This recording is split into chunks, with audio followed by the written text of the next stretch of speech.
Ooh, it's that time of year again. Adobe just dropped another After Effects update focused on performance and speed. With every update of After Effects, I usually hold off for a couple of weeks before using it in production. But one of the things that remains consistent is the keyboard shortcuts. Since this release of After Effects is focused on speed and performance, let's improve your workflow speed. Shortcuts are one of the best ways to speed up your workflow in any application.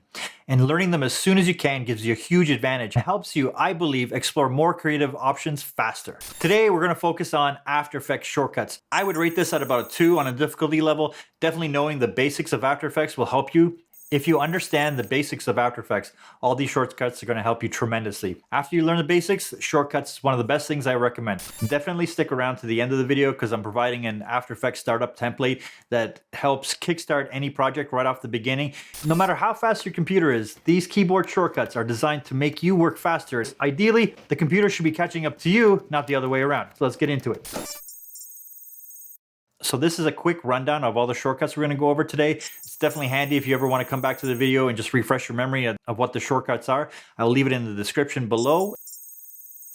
The first shortcut we're going to talk about today is dealing with RAM preview. And RAM preview is just playing back what is in your timeline. And the simplest way to do that is either pushing the spacebar or pushing 0 on the numpad like this.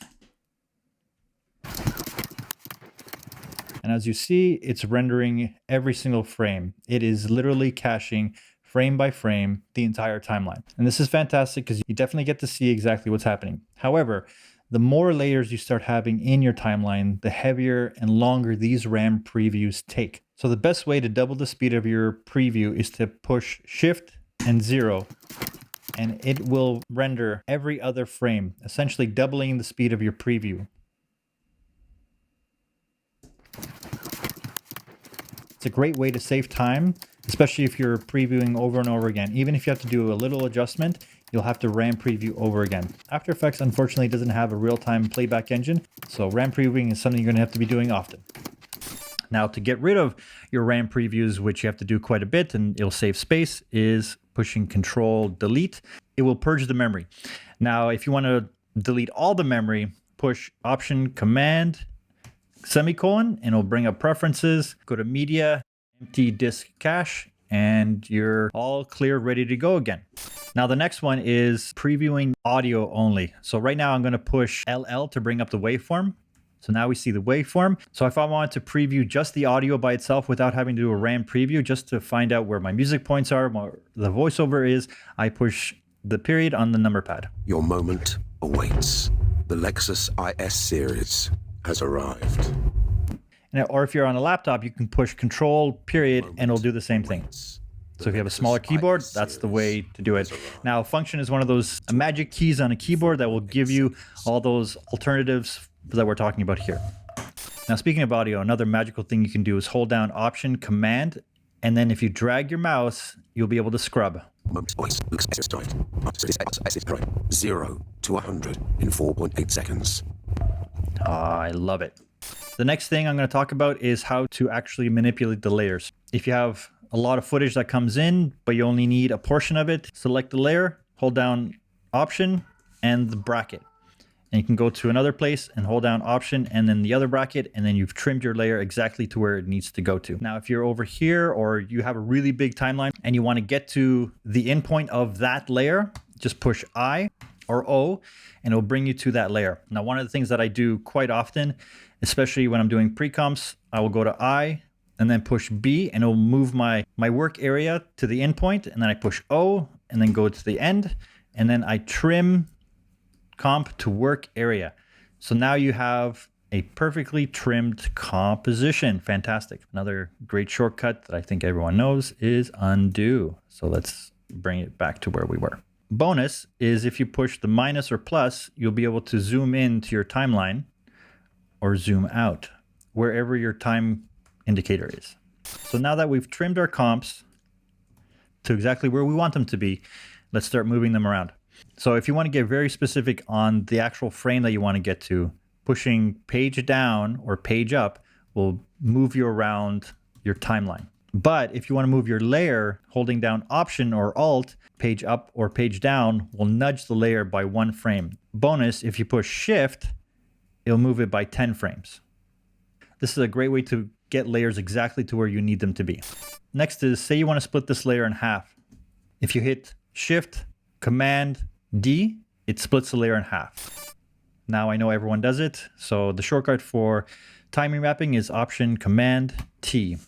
So let's start manipulating the properties on the layer. So instead of moving where you want to go to, then opening the transform, putting position, going to the next marker, adding another position. And one of the things that you can do very simply, let's undo all that, is if you press Option and then the property that you want to adjust, you can put in keyframes just by hitting Option or Alt. If you want it to do opacity, you hit Option T, which is the opacity property shortcut, and then you can just adjust accordingly. And the beauty of it is that it opens it up. So let's try it again. Option P for a position, and then you can go and move where you want to go and you're done. Now, if you wanted to see any of those keyframes, you just push U, and that will show you all the keyframes that are on the layer.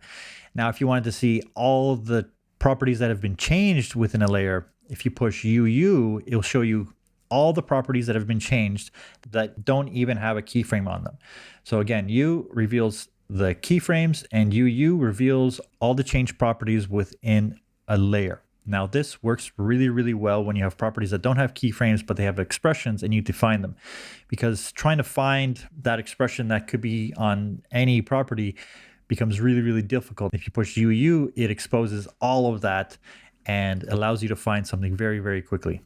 Now, one of the other things that happens quite a lot is when you have a solid, but then you want to change the color to something very, very specific, hold down Shift, Command, and Y brings up the solid setting properties.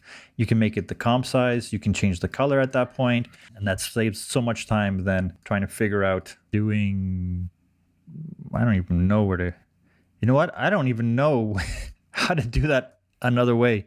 So Shift, Command, Y. Let's do a nice deal. 008080. Bam! Look at that. All right, fantastic. Now, if you wanted to change the composition settings, pushing Command K or Control K brings up your composition settings. You can check your frame rate, your size. You can change a lot of different things. All good stuff. You can change your composition name if you need to, and I highly recommend naming all your layers and your compositions for future reference. So another big one is being able to jump into other compositions. You want to adjust something in here and you want to get back to the main comp in the hierarchy. You just click here. But what if you have many timelines open and different compositions and it's all over the place? And so you click in and you want to go back. It's like instead of having to scroll through and find where you want to go, you can actually push Shift, Escape, and it'll bring you back to the previous composition that you were just in the hierarchy. It's a fantastic way to move around all your different compositions very, very quickly. Now, another one, when you're starting to get ready for render, you can push Control, Command, M, and it brings it into your render queue, which is fantastic. And it works for multiple compositions as well. Now, another thing that I would recommend for speeding up your workflow is checking out Video Copilot's FX console. Now, this is one of the best add-ons that you can add to After Effects to speed up any workflow, especially for adding effects and creating your own presets. The whole goal is to work faster and having your machine trying to catch up to you. If you want to be a little bit more advanced, you can arrange your own shortcuts. Now, there is a whole bunch of shortcuts that you can't adjust. They are fixed and they're locked, but there are many, many things that you can actually change on your own. I definitely recommend exploring the keyboard shortcut editor and having fun and setting up the keyboard shortcuts that work best for you. I will also leave a link to Adobe's keyboard shortcuts in After Effects. It gives you a complete overview of everything that you can do, all the shortcuts that are available. So if there's something that you want and that you like doing often, there's probably a shortcut for it. So I definitely recommend checking out this site and seeing what shortcuts you can use to improve your workflow that suits best for you. So now that we've explored the best shortcuts, let's explore one thing that I think is one of the most important things to help you speed up your workflow, and that is having an After Effects startup template. Having a template, you'll start faster, you'll be organized, and you'll be ready to hand off your project to any other artist, and they'll love you for it, trust me.